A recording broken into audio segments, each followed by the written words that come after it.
Market price पर GDP जो आपने डिफाइन किया, यस सर। और अब छोड़िए रियल जीडीपी, नॉमिनल जीडीपी सुना है ना? Yes sir. अब बताइए नॉमिनल जीडीपी क्या है? कि हिंदू उत्तराधिकार अधिनियम के तहत बच्चियों को अपने पिता के संपत्ति में क्या अधिकार होता है? Supply creates its own demand. Who said this?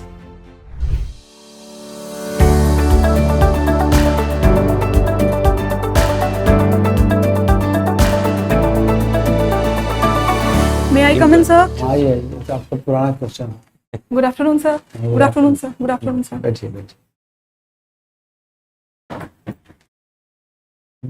Nilambar और पीतांबर ये क्या है? कौन सी sir university? Nilambar Pitamber university है, रांची यूनिवर्सिटी से अलग होके सर बना था पलामू में।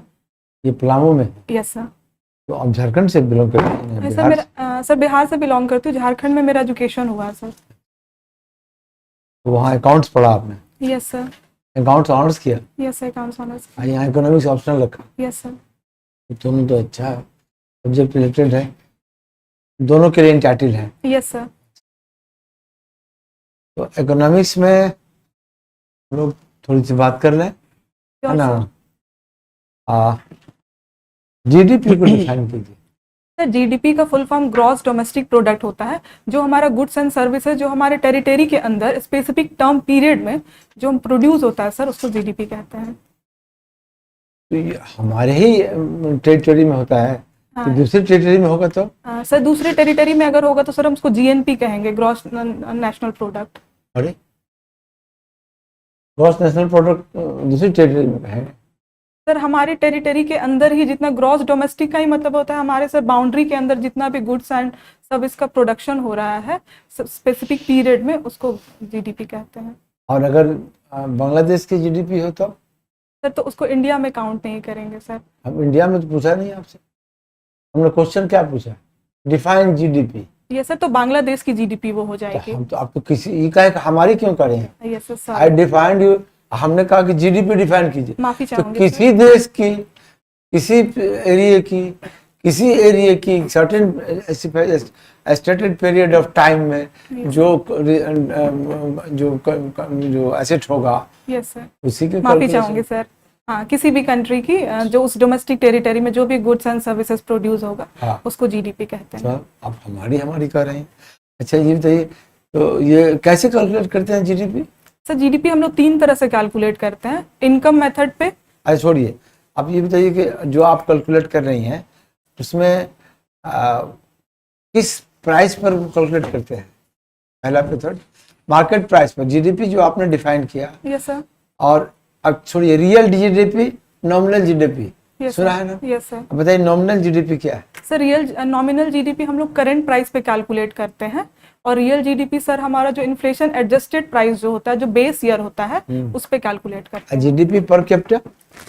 Yes sir. GDP per capita सुना है? ये सब पर कैपिटा सुना है। पर कैपिटा नहीं, जीडीपी पर कैपिटा। माफी चाहूंगी सर, अभी सर मैं भूल रही हूँ शायद। भूल रही हैं? Yes sir. GDP value added? ये सब वैल्यू एडेड, जब हम लोग किसी भी चीज में वैल्यू एडिशन करते हैं, जैसे इनकम में सर जो भी गुड्स एंड डोमेस्टिक प्रोडक्ट में जो हम वैल्यू एडिशन कर रहे हैं, उससे जो इनकम जनरेट हो रहा है, उसको वैल्यू एडिशन कहते हैं। अच्छा, अब इकोनॉमिक्स आप अकाउंट्स में हम लोग अकाउंट्स एंड ऑडिट्स भी साथ साथ होगा ना? Yes sir. ऑडिट डिफाइन कीजिए, what do you mean by audit?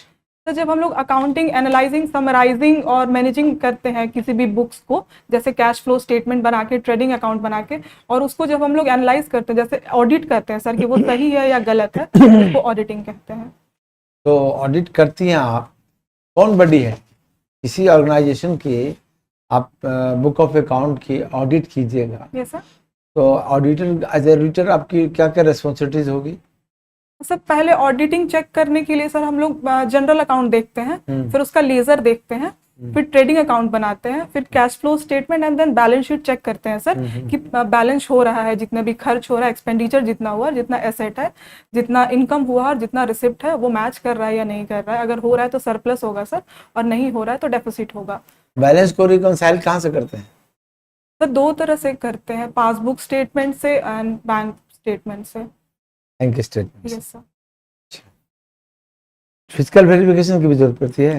बहुत sir, sorry sir. Physical verification की भी जरूरत, सपोज एक बुक ऑफ अकाउंट में आप गए हैं, आप कैश बुक में you find a voucher yes sir.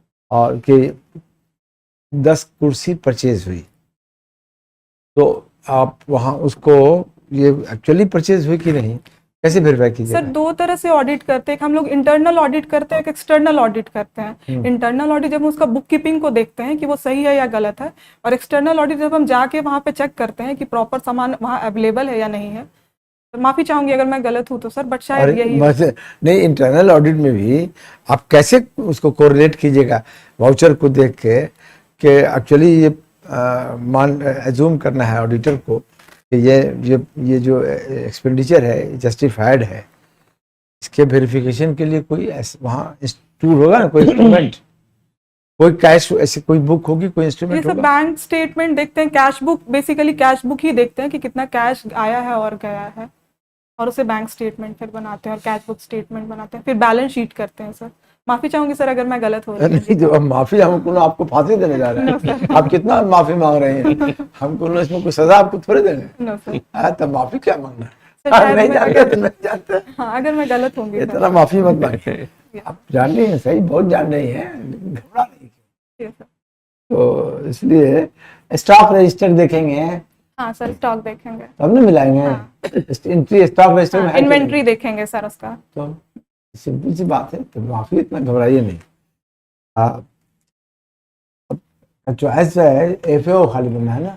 ये सर दोनों है, तो मैं दोनों में से सर एक सिलेक्ट करना रहता है, तो मैं चाहूंगी कि मैं फाइनेंस सर्विस में जाऊं क्योंकि मेरा एक्सपर्टीज उधर ज्यादा है। अच्छा, फाइनेंस सर्विस में आप गई, सपोज एनी फाइनेंस ऑफिसर आपको गई, तो ड्राइंग डिसबर्सिंग का आपको पावर दे दिया गया।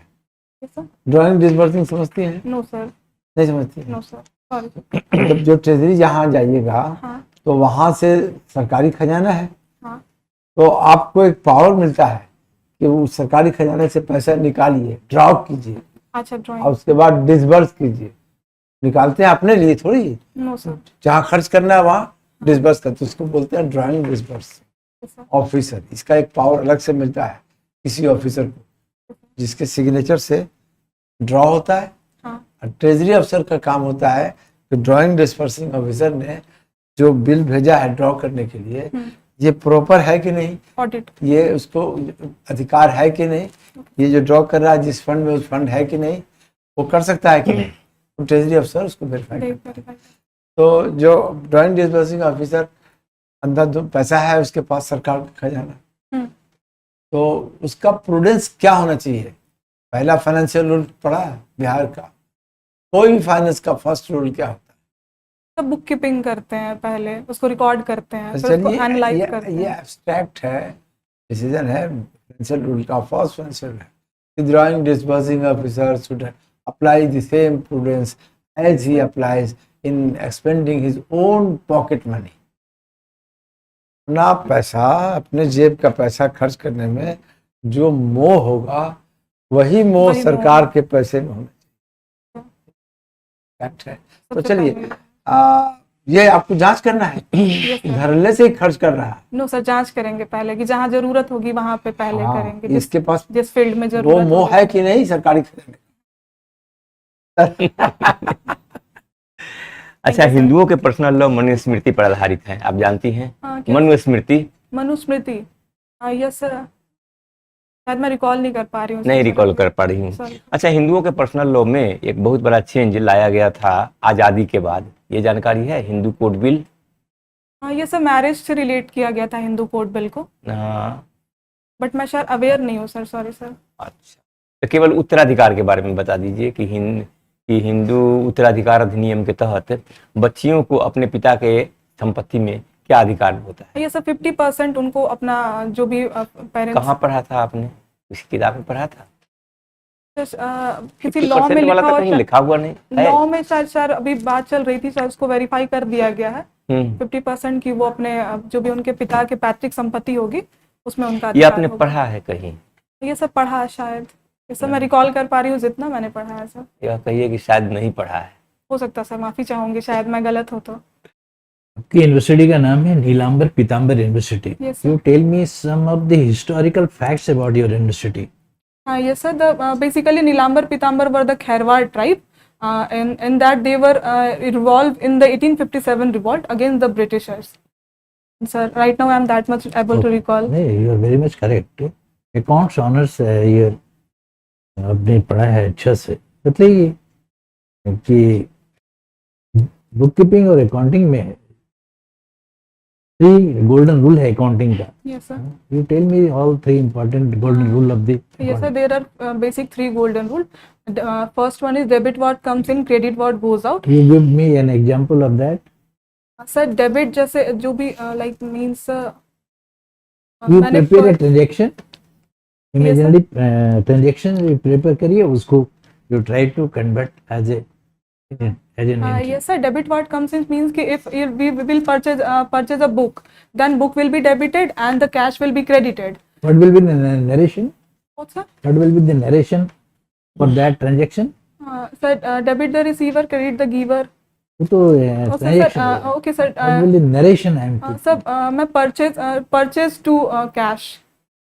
नहीं, उसका कुछ स्टार्ट एक कमर्शियल टर्मिनोलॉजी में उसका डिटेल लिखा जाता है after passing that entry being the In general entry, sir. General. माफी चाहूंगी सर, मैं रिकॉल नहीं कर व्हाट पा इज द रही। Second rule? Debit what comes in, credit what goes out. Any Debit the example? receiver and credit the giver. Second one था. And sir, last one is the credit all income and gain, debit all expenses. What is trial balance? Sir, trial balance. In trial balance, we have to expense about the expense and income. That basically the receipt and income of the company or the organization. What is macro economics? Sir, the basic reason of microeconomics to deals with the microprudential will the individual's income like money, supply, demand, and that's it. So, what is fiscal policy? the fiscal policy deals with the basic reason of the fiscal policy. The government will make the fiscal policy to deal with the fiscal, like if there is a deficit and where is the Which expense is more economist than is designated as a father of fiscal policy and macroeconomics? macro, sir. Yes, sir. John Maynard Keynes, known as the father of macroeconomics. Supply creates its own demand. Who said this? Supply creates its own demands. Sir, I think it is said by the J.M. Keynes because he gave the employment theory.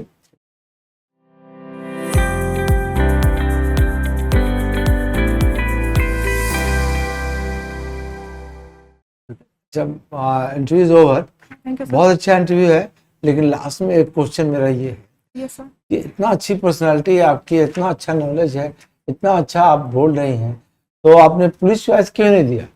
Sir मेरे हिसाब से मुझे मतलब DSP मेरे बड़ी fit होती है। हाँ मैं समझ रही हूँ सर, बट मेरे हिसाब से मतलब होना चाहिए कि आपको जिसकी एक्सपर्टीज हो। मैं जाऊंगी सर और शायद वहाँ पे मैं अपना प्रॉपर 100% नहीं दे पाऊंगी, तो सर ये उस जॉब के लिए सही नहीं होगा या उस पोर्टफोलियो के लिए सही नहीं होगा। इसीलिए मैंने सोचा सर कि मेरी जहाँ एक्सपर्टीज हो मैं वहाँ पे जाऊँ। बहुत अच्छा, ठीक है, बहुत बहुत अच्छा है आपका, बहुत अच्छा। एकदम आपका इंटरव्यू इज ओवर, अप्रोच भी सही है आपका, आंसर कि पुलिस जॉब क्यों नहीं दिया? बहुत अच्छा। आपने नहीं, हमारी- इकोनॉमिक्स भी पढ़ा है क्योंकि अच्छा I am having background of this finance, so I wanted to perform. Yes sir, that's why I will choose. Yes, okay, very good, अच्छा है।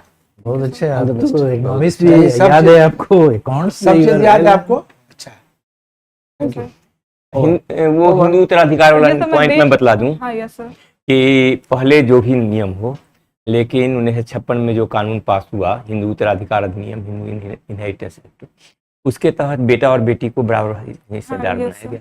अगर एक बेटी हो, 2 बेटे हो, एक माँ हो जिंदा, तो अगर उनका आपस में बंटवारा होगा तो 4 टुकड़े लगेंगे।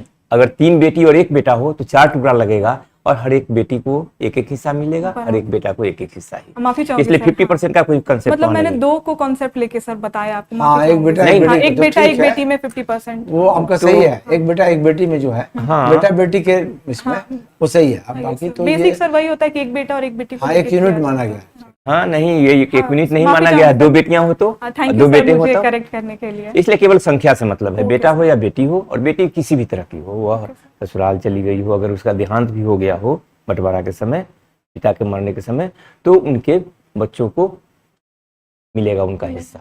तो मेरा फाइनेंस वाला भी है, तो हाँ, तो बढ़िया, इसके लिए बहुत अच्छा भी है। सर सब अलग से कुछ प्रिपेयर बहुत करके अच्छा जब इसमें आपका फाइनेंस का इतना अच्छा है तो उसमें क्या प्रिपेयर करना? वो तो खाली आप ही आप हैं वहाँ। कब है वो फाइनेंस वाला? सर 28 को है वो। बहुत टाइम है। बहुत ऐसे पहले ही आप प्रिपेयर्ड हैं इसके लिए, बाद में इसमें भी तो फाइनेंस है आपकी चॉइस है। हाँ सर, ऐसे तो आपको क्या दोनों करना में से किसी एक कोई तो चूज करना finance पड़ेगा में सर। एक आध चीज देख लीजिएगा, Yes, role of treasury officer, okay sir. फिर जाके हाँ, जो Auditor हमने क्या पूछा है? है ना, हाँ, हाँ, वो सब फाइनेंस वाला पूछा है। वो ट्रेजरी अफसर, ड्राइंग डिस्पोजर, फाइनेंशियल रूल, वो बिल देखिएगा तो वाउचर क्या में काम डिफरेंस होगा। जान हाँ, लीजिएगा। मेन आपका अकाउंट्स बहुत- एंड इकोनॉमिक्स हाँ, अकाउंटिंग तो बहुत जरूरी है। एंड सर अभी जैसे बिहार एजुकेशन, सर माफी चाहूंगी अगर आप मुझे बता देंगे, बिहार एजुकेशन सर्विस का हायरार्की एग्जैक्ट क्या होता है सर? आप जाइएगा तो हायरार्की मतलब आप प्रोग्राम ऑफिसर में आपका अपॉइंटमेंट होगा। हाँ, सर यही मुझे नहीं पता था कि पहले प्रोग्राम पहले प्रोग्राम ऑफिसर, उसके बाद से डिस्ट्रिक्ट एजुकेशन ऑफिसर या district program officer, yes sir. उसके बाद से फिर डिप्टी डायरेक्टर हमको आरडीडी होगा, regional director, regional director, regional director RDD, yes उसके सर। बाद से deputy director, assistant director, director, यही तो डायरेक्टरेट में मालूम। ये सर क्योंकि मेरा सीसी में पहले बिहार एजुकेशन सर्विस ही है तो इसीलिए हम तो ठीक है, हायरार्की इतना ही है उसका। फाइनेंस फिर एजुकेशन सेक्रेटरी उसका और एक चीज तो छूट गया, देखिए हॉबीज और स्पोर्ट्स पर पूछते हैं, यस तो sir, you will have to be very master in mandala art. Yes जो सर, है, आई विल, तो they may ask the different question, how many arts are in India, okay so sir, you will have to answer in that way, okay or sir, you will have to learn everything about mandala art, yes sir, a prominent figure of mandala art, yes sir, okay। और उनके father के बारे में उन्होंने, they have a Mr. father of Nilambar Pitambar has established 2 villages in that area, you will have to remember the name of that particular village। Father tribe का नाम है ना जी, ट्राइब्स थे सर, ये नीलांबर पीताम्बर, नीलांबर एंड तो ट्राइब का नाम ट्राइब है। थे सर, हाँ, तो उनके फादर जो थे, ओके, जो founder of this, Nilambar Pitambar university, university के फाउंडर। हाँ नहीं, ये नीलांबर पीताम्बर जो दोनों ब्रदर ट्राइब, थे। हाँ दोनों ब्रदर थे हाँ, सर, तो उनके फादर है established 2 villages in that area। Okay sir, तो ये इन will have- इन लेकिन पलामू आपने तो डिस्ट्रिक्ट, जवाब दिया कि ट्राइब थे। हाँ सर, नहीं, ट्राइब खरवार, थे they belongs to Kharwar. Sir, हाँ, खारवाड़ ट्राइब शायद हो सकता है कि वो ट्राइब थे, उनके फादर ने किसी नहीं विलेज आप का फिर क्लियर कीजिए, या तो ये सही है या आप सही।